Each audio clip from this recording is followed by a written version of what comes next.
Salut toi. Bonjour. On remet le couvert, c'est parti.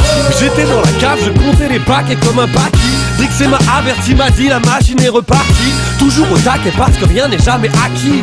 Pas de fat comme bac parce qu'on n'est jamais parti. Rappelle-toi à l'époque, j'avais un tourag et un baggy. Des culs de bouteilles cachés sous la capuce de ma barque à kaki. Non pas de nostalgie. Alors mon coup de cœur VF cette semaine, c'est un titre dont on avait parlé il y a quelques semaines dans le podcast consacré à Jeff Lubb. C'est Wolverine Gambit que Panini a eu la bonne idée de ressortir. Alors l'histoire est un peu con-con. De toute façon, quand il y a Jack l'Éventreur dans une histoire, ça va être un peu crétin. On le sait, surtout la Wolverine Gambit, c'est les mecs, les borderline, un peu violents, mais un peu sympas aussi. Jeff Lubb prend tout ça, en a bien conscience et va justement appuyer là-dessus, en faire quelque chose de très cinglant, de très moite, bien dans l'ambiance. Et justement, quand on met à Londres de nuit, suintant et tout, ça marche forcément bien quand c'est bien écrit et Jeff Lubb écrit très bien. En plus, Tim Sale réinvente son style pour en faire quelque chose de très lacéré, de très vif, avec des contrastes de couleurs partout. Et du coup, c'est vraiment, ça pète de partout et c'est avec des gros noirs. Et c'est vraiment hyper efficace. C'est du comics d'action, mais qui marche hyper bien de bout en bout. Mon coup de cœur VF de la semaine, ça sera Marvel Universe numéro 8, qui comporte une saga complète qui est Thanos Quest. Alors Thanos Quest, si vous avez lu Infinity Gauntlet, le gant de l'infini en version française, ou la guerre du pouvoir, comme vous voulez, c'est en fait ce qui précède. C'est comment Thanos se débrouille pour récupérer les différents joyaux. Et il va les piquer à un certain nombre des Elders of the Universe, des anciens de l'univers, qui sont chacun détenteurs d'une des gemmes du pouvoir. Et c'est grâce à ça qu'il va pouvoir flanquer la pâtée à l'ensemble de l'univers Marvel, y compris les superpuissances célestes, et qu'on aura droit à Infinity Gauntlet. Et c'est très cool parce que c'est Starlink qui montre qu'il n'y a pas forcément besoin d'être hyper puissant. Thanos, qui est quelqu'un de très puissant, il est quand même là un peu à s'affronter à des gens de puissance équivalente. Donc plutôt qu'il y aller de front en frontal, il va berner chacun des Elders et se débrouiller pour récupérer leurs gemmes les unes après les autres. Et c'est un Thanos très retors, il est puissant, mais c'est pas que ça Thanos. Et c'est ce qu'il faut lire avant de lire Infinity Gauntlet et après, parce qu'en général on a déjà lu Infinity Gauntlet quand on lit ça. Alors mon coup de cœur VF cette semaine, c'est American Vampire tome 1 chez Urban Comics. Alors on avait eu chez Urban depuis un an le premier tome de American Vampire Legacy, qui est une mini-série à côté autour de l'univers, et on a eu la deuxième il y a 1 ou 2 mois. Là, Urban Comics ressort les 2 premiers tomes déjà parus chez Panini, plus le 3e tome. J'aurais pu prendre le tome 2, j'aurais pu prendre le tome 3, ils sont tout aussi excellents, mais c'est le tome 1 qui est là pour introduire la chose, surtout qu'il y a un prix introductif de 10 € justement jusqu'à la fin de l'année, c'est absolument parfait pour commencer. American Vampire, c'est quoi? C'est pas forcément une histoire sur les vampires comme on pourrait le croire, c'est une histoire sur l'Amérique, sur ses habitants, sur son histoire et son rapport au reste du monde. Le premier tome, on découvre les personnages qui seront les protagonistes du reste de l'histoire pendant longtemps. Ça se passe en partie au 19e siècle, en partie au début du 20e siècle, dans les années 20. Ça commence avec 2 actrices qui cherchent à percer à Hollywood et une histoire de meurtre, de vampirisation. Et voilà, on découvre à la fois le personnage principal féminin qui va devenir la gentille vampire par la suite, et le bad guy, le premier American Vampire qu'on découvre au 19e siècle via un backup de... vous le connaissez tous, Stephen King, merci. Puisque oui, Scott Snyder sur le titre s'est payé le luxe d'avoir Stephen King sur ses backups pour les 6 premiers numéros. Donc voilà, c'est une excellente histoire. Franchement, vous n'êtes peut-être pas attiré par les histoires de vampires, mais quand vous allez lire ça, vous allez prendre une claque.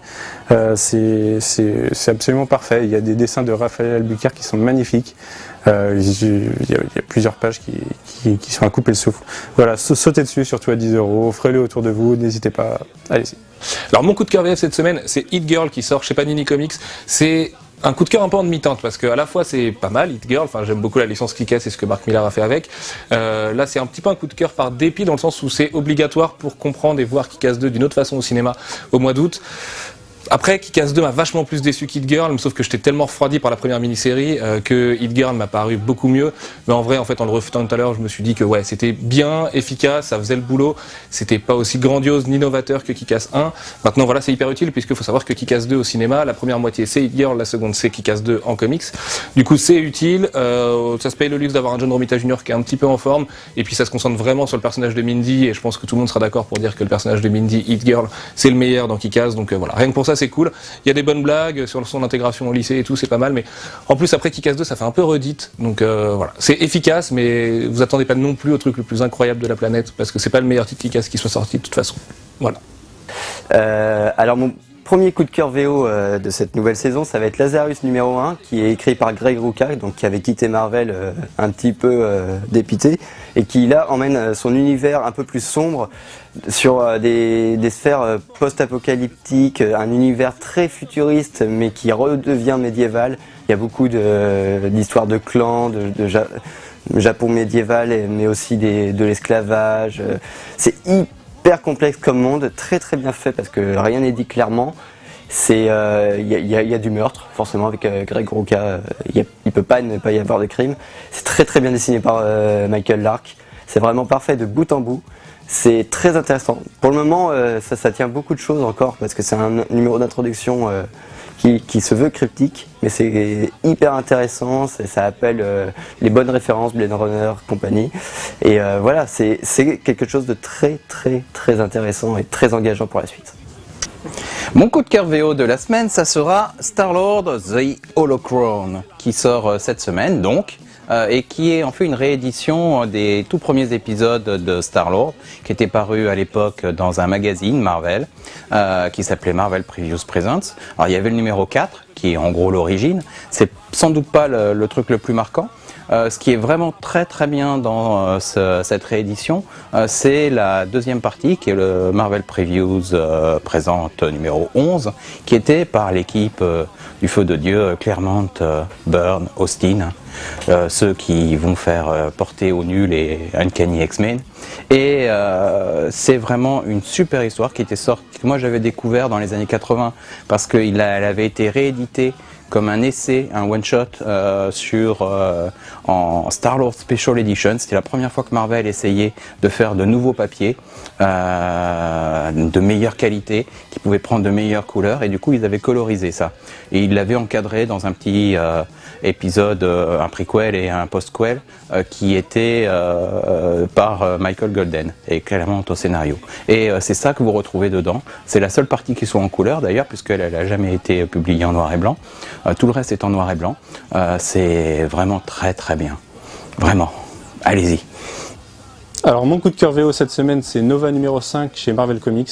Vous allez le voir particulièrement cette semaine, l'univers cosmique de Marvel est devenu absolument mortel depuis le lancement de Marvel Now il y a quelques mois. Ici, c'est Jeff Lubb et Ed McGuinness qui nous livrent le dernier numéro malheureusement de leur arc. Ils reviendront plus tard, on ne sait pas trop quand, mais ils devraient revenir. On a eu un peu peur à l'origine quand l'équipe a été annoncée, mais ça s'est avéré absolument parfait du début jusqu'à la fin. Ici, ce dernier numéro, c'est Sam, le nouveau Nova qui accepte sa condition de héros. C'est bourré d'action, c'est bourré de fun, avec un peu d'émotion, un cliffhanger absolument parfait. Ed McGuinness nous livre des dessins incroyables. C'est le Ultimate Spider-Man des années 2010. C'est une bonne série fun, fraîche pour les anciens ou nouveaux lecteurs. C'est génial. Voilà, lisez-le. Alors mon coup de cœur VO cette semaine, c'est Guardian of the Galaxy numéro 4. J'avais été un tout petit peu déçu par le troisième numéro qui concluait le premier arc de manière un petit peu facile selon moi. Là c'est le début d'autre chose puisqu'on sait qu'il y a Angela qui arrive tout bientôt, mais c'est aussi l'arrivée de Sarah Pikeli au dessin qui en fait se paye le luxe d'éclipser Steve McNiven, mais comme rarement. Steve McNiven c'est aujourd'hui une des méga rockstars de Marvel, enfin c'est quand même voilà Wolverine and Man Logan, c'est Civil War et tout. Et la petite italienne elle arrive avec Astu, c'est un de ses premiers titres dans l'univers classique, le premier vrai gros titre dans l'univers classique. C'est magnifique, en plus Bendis fait sa traditionnelle scène de bar comme on pouvait le voir dans les Vengeurs avant. Pour moi Guardian c'est ça en fait, c'est les Vengeurs de Marvel Now, vu que les Vengeurs de Marvel Now me conviennent souviennent pas. Je les retrouve là-dedans, il y a une vraie dynamique d'équipe. En plus, le premier artwork qu'on avait vu au cinéma dans le film de James Gunn ressemble vachement à une scène de ça. Voilà, c'est des histoires de chasseurs de primes dans l'espace, de Gamora, il y a des amourettes en plus avec un Tony Stark qui est hyper drôle, un Rocket Raccoon qui est au-dessus de tout. Voilà, moi je prends une claque à chaque fois. Le 3 m'avait un peu refroidi quand même, et là avec le 4 c'est énorme. Et en plus on sait que la suite c'est Angela et c'est Neil Gaiman. Donc voilà, moi Guardian ça me rend fou. J'étais pas un gros lecteur de Cosmic avant, et là Guardian c'est Nova dont Manu vous parle aussi. Voilà, c'est deux excellentes séries. C'est un peu facile. C'est vrai que moi je peux comprendre que les anciens lecteurs se plaignent un peu de la facilité du truc, mais putain on s'en fout tant que c'est bon quoi. Finalement c'est hyper bien, c'est hyper beau, c'est hyper drôle. C'est hyper cool, faut l'acheter hyper beaucoup. Voilà.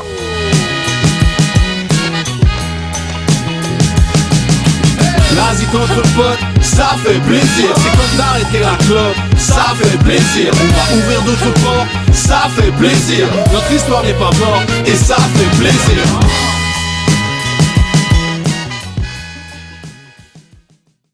C'est excellent parce que c'est un de tes meilleurs coups de cœur et t'as bougé comme un rappeur pendant 1 minute. Avec ta main dans ta poche, là, on dirait Fred Durst, un peu à la façon Limp Bizkit, tu vois, genre, yeah, tu vas kiffer, là, ça réussit, oh.